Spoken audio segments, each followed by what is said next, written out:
नमस्कार, मैं विपुल सिंह स्वागत करता हूं आप सभी स्टूडेंट्स का हमारे इस YouTube चैनल स्टडी कैपिटल पर। CUET BHU 2023 यूजी कोर्सेज के नॉर्मल राउंड की जो काउंसलिंग है वो चल रही है।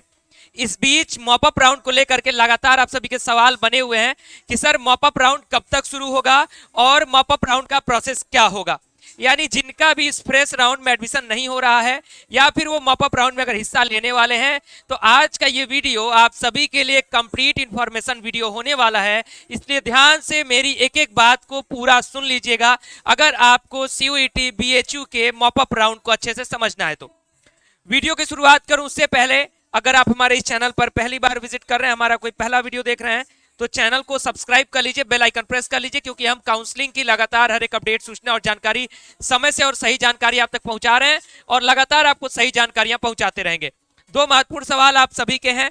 पहला सवाल है सर मॉपअप राउंड की डेट क्या होगी और दूसरा सवाल है सर मॉपअप राउंड का प्रोसेस क्या होगा। तो सबसे पहले डेट पर बात करता हूं।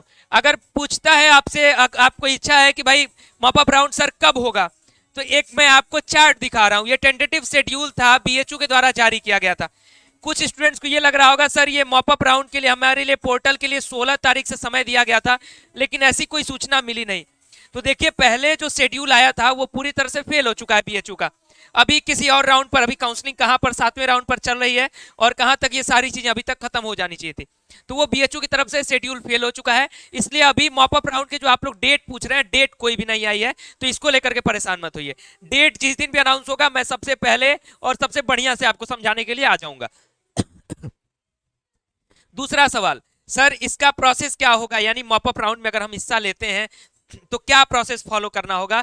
तो मॉपअप राउंड के पूरे प्रोसेस को हम लोग अच्छे ढंग से समझ लेते हैं। प्रोसेस वही होगा, सिर्फ डेट में चेंज होगा। जो इसमें लिखा जा रहा है उस सिर्फ डेट में परिवर्तन होगा, डेट पर ध्यान मत दीजिएगा।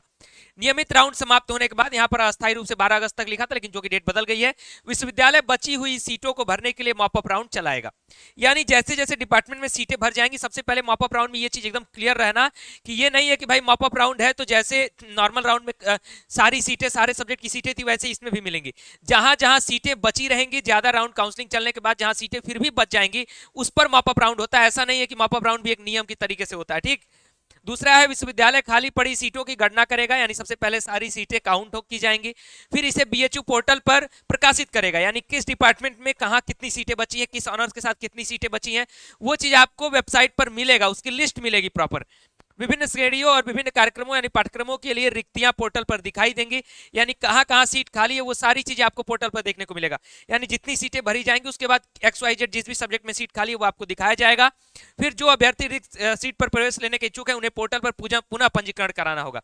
यानी पहले आपको ये बता दिया जाएगा कि हाँ भाई देखिए पॉलिटिकल में सीट खाली है कि नहीं खाली है, किस कॉलेज में सीट खाली है, या फिर मेन कैंपस में सीट खाली है, या फिर MMB में सीट खाली है। इस तरीके से आपको सब कुछ बता दिया जाएगा कि किस सब्जेक्ट की सीट कहां पर खाली है। अगर आप इच्छुक हैं कि हाँ भाई ये सीटें खाली है, मुझे रजिस्ट्रेशन कराना चाहिए, मुझे हिस्सा लेना चाहिए, तो जो अभ्यर्थी रिक्त सीट पर प्रवेश लेना चाहेंगे उन्हें फिर से पंजीकरण करना होगा। मॉपअप राउंड का रजिस्ट्रेशन के लिए उम्मीदवारों के लिए 3 दिन का समय दिया जाएगा। अब इसमें 3 दिन समय लिखा गया, हो सकता है इससे कम भी दिया जाए क्योंकि ऑलरेडी बहुत सारी चीजें लेट हो चुकी हैं, तो इसमें मॉपअप राउंड का रजिस्ट्रेशन के लिए 3 दिन का समय दिया जाएगा। फिर मॉपअप राउंड के पंजीकरण करने के लिए उन्हें प्रतिबद्धता शुल्क के रूप में यानी कमिटमेंट फीस आपको 1000 रुपए देना होगा। अब ध्यान से सुन लीजिए कि 1000 रुपए ये फीस रिफंड होगा कि नहीं होगा, ये भी सवाल होगा, तो आगे की बातों को सुन लीजिए। रिक्त सीटों के लिए अभ्यर्थियों को अपनी प्राथमिकता ऑनलाइन भरनी होगी, यानी अपना जो प्रेफरेंस है वो ऑनलाइन ही भरना होगा। पिछली बार मॉपअप जो है वो ऑफलाइन तौर पर हुआ था, लेकिन इस बार मॉपअप राउंड भी क्या होगा, पूरी तरह से ऑनलाइन होगा। समय सीमा समाप्त होने के बाद मॉपअप राउंड में आवंटन किया जाएगा, यानी रजिस्ट्रेशन का जो समय समाप्त हो जाएगा उसके बाद मॉपअप राउंड की लिस्ट आएगी। यदि उम्मीदवारों को प्रवेश की पेशकश की जाती है तो 1000 रुपए देय शुल्क में समायोजित किया जाएगा।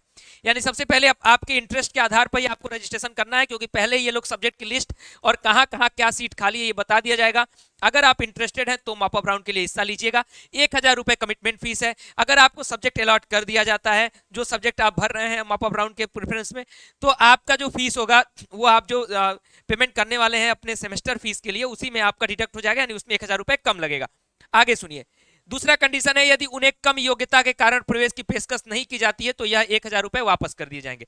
यानी मॉपअप राउंड में रजिस्ट्रेशन करने का ये बिल्कुल मतलब नहीं है कि भाई मैंने मॉपअप राउंड में कर दिया तो मुझे मिलेगा ही मिलेगा, क्योंकि मॉपअप राउंड में सीटें दिखा दी जाएंगी। रजिस्ट्रेशन करने वाले बहुत सारे लोग होंगे, कुछ ऐसे भी स्टूडेंट्स होंगे जिनको फर्स्ट राउंड में अलॉटमेंट मिला था वो छूट गया, उनसे सेकंड राउंड में मिला था छूट गया, वो भी मॉपअप राउंड में हिस्सा लेंगे।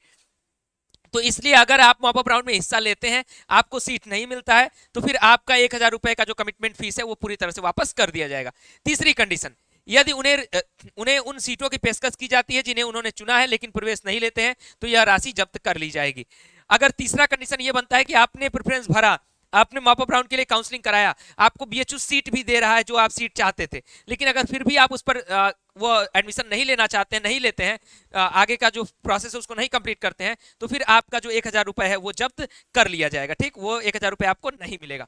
यानी पैसा रिफंड सिर्फ एक कंडीशन में होगा कि अगर आप मॉपअप राउंड के लिए रजिस्ट्रेशन करते हैं और लेकिन आपको एडमिशन नहीं दे पाता है बीएचयू, तब आपको इसका पैसा जो है वो रिफंड कर देगा। यानी ओवरऑल जो प्रोसेस था इसका, आपको ये समझ में आ रहा होगा कि नॉर्मल राउंड की काउंसलिंग खत्म होने के बाद एक रजिस्ट्रेशन पोर्टल खुलेगा, उससे पहले उसकी सारी लिस्ट आ जाएगी कि कहाँ कौन कौन सी सीटें खाली हैं। ये सारी इन्फॉर्मेशन हम आपको एक एक चीजें समझाएंगे मॉपअप राउंड की लिस्ट आने के बाद। ऐसा नहीं एक मॉपअप राउंड आएगा तो आपको ऐसे ही छोड़ दिया जाएगा कि आप ऐसे ही काउंसलिंग करा लो। हम आपको एक एक डिटेल बताएंगे कि हाँ भाई कहाँ सीट खाली है, किस कौन कौन सी सीट खाली है, आपको कराना चाहिए नहीं कराना चाहिए। उसके आधार पर आप अपना रजिस्ट्रेशन कराएगा, जो भी 2 से 3 दिन का समय बचेगा, और उसके बाद आपकी फिर से वो लिस्ट आएगी मॉपअप राउंड के रिजल्ट की। वो रिजल्ट आएगा तो आप अपना जो बचा हुआ फीस होगा उसको पेमेंट करेंगे, देन आपका एडमिशन कंप्लीट होगा। ये एक छोटा सा प्रोसेस रहा मॉपअप राउंड को लेकर के, और आगे के प्रोसेस के लिए आप हमारे साथ बने रहिएगा। और जो भी आपके जूनियर्स हो या फिर आप जितने भी बच्चे हैं जो सीयूईटी 2024 के लिए तैयारी करना चाहते हो, इस साल अगर चूक गए हैं किसी कारण से, तो हमारे व्हाट्सएप का नंबर आपके स्क्रीन पर मैं दिखा दे रहा हूं। ये हमारे व्हाट्सएप का नंबर है 9336257345। हमें मैसेज कर लीजिए। साथ ही साथ हमारे स्टडी कैपिटल के ऐप को डाउनलोड कर सकते हैं। बहुत जल्दी हमारे यूजी कोर्सेज के जो बैचेज हैं वो शुरू होने वाले हैं, इसलिए हमें मैसेज कर लीजिए कि सर मुझे बीएचयू से रिलेटेड, चाहे बीए हो, बीएससी हो, बीकॉम हो, बीएलएलबी हो, बी वोकेशनल कोर्सेज हो, जिसकी भी तैयारी करनी हो हमें अपडेट कर दीजिए। अभी के लिए इस वीडियो में इतना ही। वीडियो अच्छा लगा है तो लाइक करें, शेयर करें और चैनल को सब्सक्राइब करें, बेल आइकन प्रेस करें और कमेंट बॉक्स में अपने रिव्यू जरूर दें। बहुत बहुत धन्यवाद। नमस्कार।